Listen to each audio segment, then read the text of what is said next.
আপনি কি জানেন ভারতের স্বাধীনতা নিয়ে হিটলারের আসল ধারণা কি ছিল?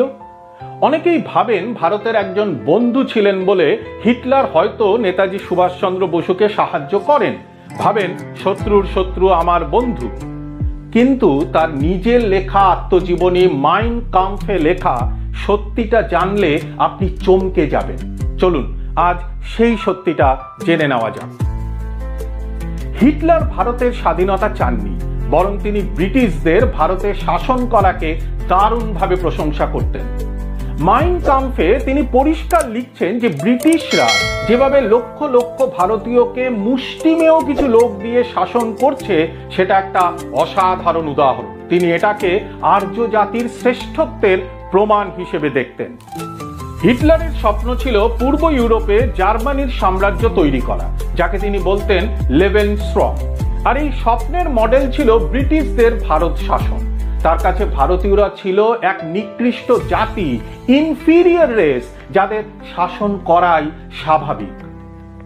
একজন জার্মান হিসেবে আমি ভারতকে অন্য কোনো দেশের শাসনের চেয়ে ব্রিটিশদের অধীনে দেখতেই বেশি পছন্দ করব। Adolf Hitler, Mein Kampf. তাহলে ভারতের স্বাধীনতা সংগ্রামীদের নিয়ে তিনি কি ভাবতেন?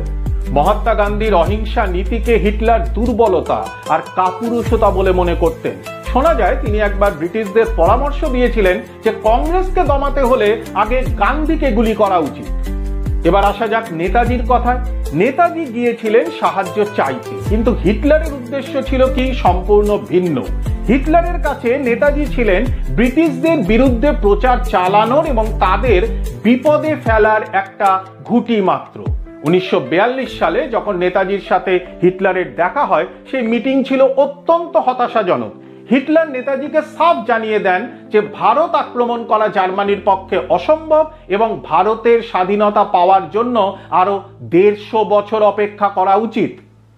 সবচেয়ে বড় প্রমাণ হলো নেতাজি বারবার অনুরোধ করা সত্ত্বেও হিটলার তার বই মাইন কাম্ফ থেকে ভারতীয়দের জন্য লেখা অপমানজনক কথাগুলো সরাতে রাজি হননি। সুতরাং সত্যিটা হলো, এক, হিটলার ভারতীয়দের জাতিগতভাবে নিকৃষ্ট মনে করতেন।